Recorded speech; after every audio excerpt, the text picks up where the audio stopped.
இந்த இப்போ ஒரு 33 மாவட்டங்களுக்கு இந்த கனமழை எச்சரிக்கை வானிலை ஆய்வு மையம் கொடுத்துருக்கு.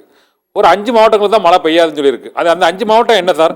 33 மாவட்டம் தமிழகம் முழுவதுமே இந்த மழை இந்த ஆரஞ்சு அலர்ட் விட்டு கொடுத்துருக்கலாம். நீங்க சொல்ற கணக்கு பார்த்தா மழை பெய்யும் அப்படின்னா எல்லோ அலர்ட் கொடுத்துருக்கலாம். 5 மாவட்டம் 5 மாவட்டமும் எனக்கு தேவையில்லை. மழை எல்லா மாவட்டத்துக்கும் உண்டு. அதாவது பாதிக்கும் மழை இல்லை என்று அந்த 5 மாவட்டம், அதாவது அந்த 5 மாவட்டம் எதவா இருக்குன்னா கோயம்புத்தூர், கிருஷ்ணகிரி, தர்மபுரி, ஈரோடு, இந்த கர்நாடக எல்லையோர கேரள எல்லையோர மாவட்டங்களாக இருக்கும் 5 மாவட்டம். இங்க பெரம்பலூர் அரியலூர் மழை இல்லையா சார்? பெரம்பலூர் அரியலூர் அந்த இல்ல கொஞ்சம் கொஞ்சமாக தான் இந்த நிகழ்வு எட்டி பிடிக்கும். ஏன்னா இருக்கிற இடம் இன்னும் 420 கிலோமீட்டர் வேதாரண்யத்தில் இருந்து சென்னைக்கு 630. இப்ப நம்முடைய தமிழ்நாட்டின் கரைக்கு மிக நெருக்கமாக உள்ள ஊர்னா அது கோடியக்கரை முனை தான். ராமேஸ்வரம் கூட தூரம். இலங்கைக்கு மிக நெருக்கமாக இருக்கக்கூடிய இடம்னா திரிகோணமலை, முல்லைத்தீவு. சரி, தமிழ்நாட்டுக்கு இந்த நிகழ்வு நெருக்கமாக இருக்கக்கூடிய இடம் பாத்தீங்கன்னா வேதாரண்யம், கோடியக்கரை முனை தான். ஆனா அடுத்தபடியாதான் சென்னை எல்லாமே தமிழகம் நோக்கி தான் வருது. இலங்கை பக்கம் போகல. இலங்கை கிட்ட இருந்தாலுமே இலங்கை பக்கம் போகல. இலங்கைக்கு இணையாக அது காங்கேசன் துறை முகத்துக்கு கூட இணையாக காங்கேசன் துறை கூட தொடாமல் அது தமிழ்நாட்டு கரையை நோக்கி வரும். சரி சரி சரி.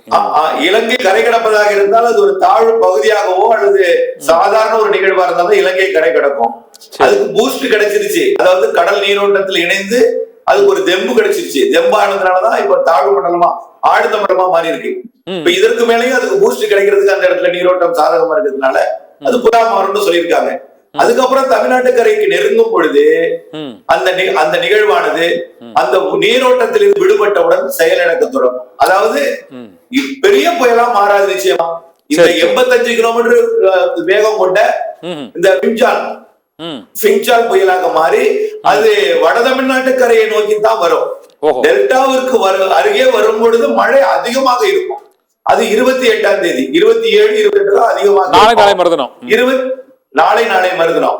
அதற்கு பிறகு இது வடகடலோர மாவட்டத்தை நோக்கி டெல்டாவிற்கு இணையாகவே கடலூர் மற்றும் விழுப்புரம் மாவட்டத்தை நோக்கி நகர தொடங்கும்.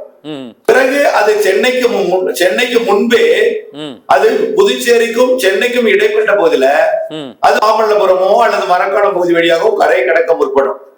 அது நடப்பது அது டிசம்பர் 1. அது டிசம்பர் 1ஆம் தேதி. இல்ல அது வரை இந்த நீடிக்குமா சார்? இது இப்ப 26 இன்னைக்கு 1ஆம் தேதி வரை இது நீடிக்குமா? இந்த காற்றழுத்த அதே இடத்துல நீடிக்கும் நகர்ந்து நீடிக்குமா சார்? கண்டிப்பாக. சென்னையை பொறுத்த வரைக்கும் 3ஆம் தேதி வரை மழை இருக்கிறது. சென்னைக்கு 3ஆம் தேதி வரை. இந்த ஃபெங்கல் இந்த சைக்ளோன் 5ஆம் தேதி வரை ஒரு 5 நாள் நீடிக்குமா சார் நம்ம தமிழக கடற்கரையோரம்? அதான் கேக்குறேன். கண்டிப்பாக. இது தமிழ்நாட்டின் கடலோர, அதாவது டெல்டா மாவட்டத்துக்கு நேர் வருவதற்கே 29ஆம் தேதி ஆயிடும். டெல்டாவுக்கு வர்றதுக்கு டெல்டா மாவட்டத்துக்கு நேர் கிடைக்க வருவதற்கே 29ஆம் தேதி ஆயிடும். 3 நாள் ஆகும்.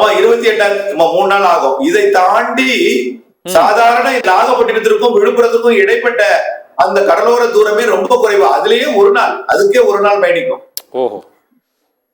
அதற்கு பிறகு அது சென்னைக்கு தெற்கே உள்ள வட தமிழ்நாட்டின் கரையை செயலிழந்துதான் கரை கிடக்கும். ஏன்னா அங்க ஸ்ட்ராங்கான நீரோட்டம் எதில் படிப்படியா செயலிழந்து தொடங்கும். ஒரு காற்றழுத்த தாழ்வு மண்டலமாகத்தான் அது சென்னைக்கும் புதுச்சேரிக்கும் இடைப்பட்ட பகுதியில் அது கரை கிடக்கும். மழை பொழிவை கொடுக்கும். அப்பதான் சென்னைக்கு அதிகமா, அதாவது 29ஆம் தேதிக்கு பிறகுதான் சென்னைக்கு மழை அதிகமாக இருக்கும். அதுவரை டெல்டா மற்றும் இதுவரைக்கும் ராமநாதபுரம் மழை தொடங்கல. இப்போ இலங்கை தடுத்துட்டு இருக்கு. இப்போ கொஞ்சம் வட இலங்கை வந்தோடனே இப்போ ராமநாதபுரம், அதாவது பாக்ஜலசேர்ந்து வழியாக காற்று வீச்சின் காரணமாக புதுக்கோட்டை, ராமநாதபுரம் மாவட்டத்திற்கும் சிவகங்கை, மதுரை வரைக்கும் மழை பொழிவு கொடுக்கும். திண்டுக்கல் மாவட்டம் வரைக்கும் இன்றைக்கு இரவிலிருந்து மழை பொழிவு, ஒட்டுமொத்த கேரள எல்லை வரைக்கும் இன்றைக்கு இரவிலிருந்து நாளை அதிகாலையில மழை பொழிவு கிடைக்கும்.